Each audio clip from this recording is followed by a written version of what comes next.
Hey everyone, ahead of the launch of the 45th season of Saturday Night Live on September 28th, Saturday Night I put out this tweet that basically Shane Gillis will be one of the new cast members. The other is the first person of East Asian descent to be a cast member on Saturday Night Live.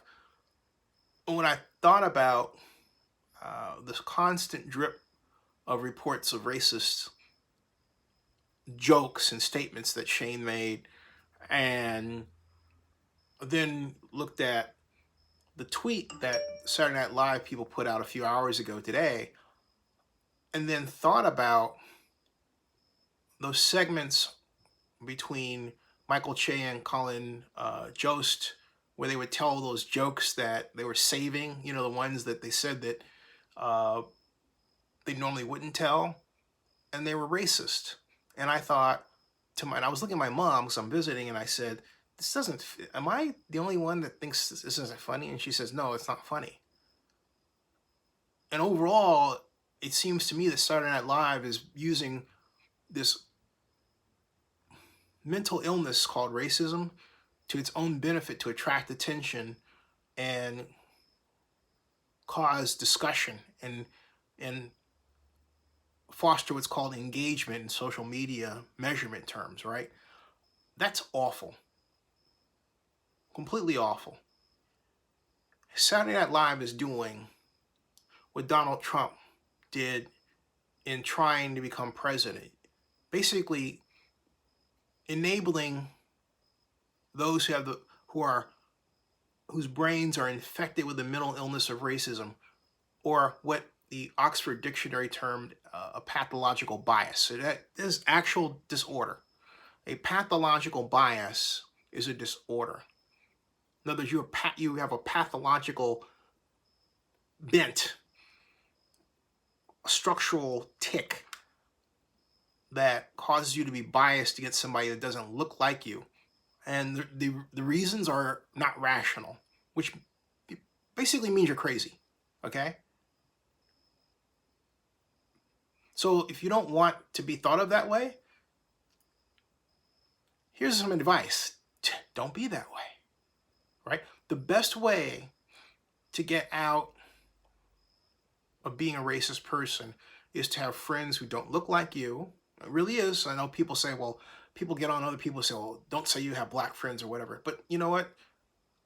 If you have them, make sure they are really people that you talk to. Don't use somebody that's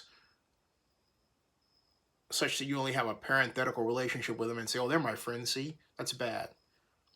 Because real friends tell you where you're off track. Real friends talk to you about something you might say that they think is stupid or racist. And hopefully you would talk to them about something that they would say that you thought was stupid or racist, right? Those are friends. Because at the end of the day, that friend is not going to call you out in front of other people.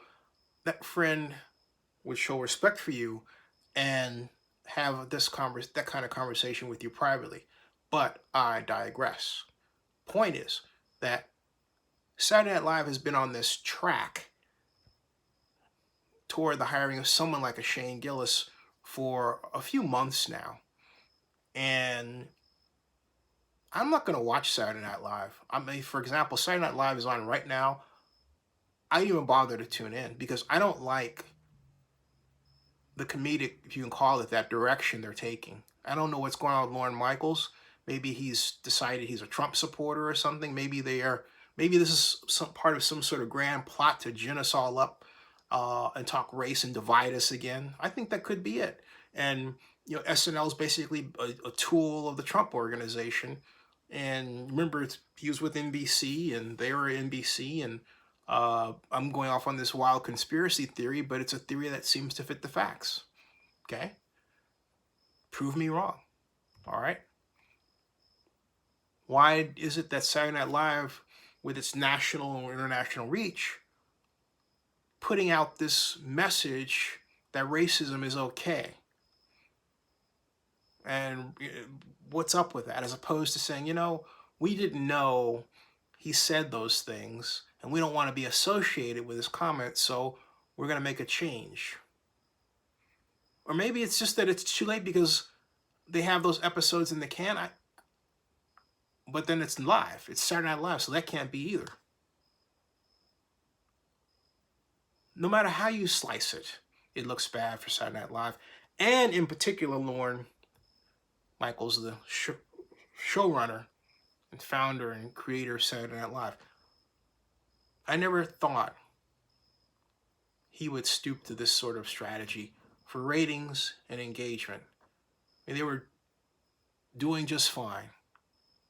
Now, for those of you who might point to other examples, this is a cast member, multi-show, okay? For more than a year, 1 year, 2 years, 3 years, 4 years. This is a long-term commitment. This is a statement. This isn't a person hosting one show. That's not what this is about, because a number of you have offered what you thought were comparisons.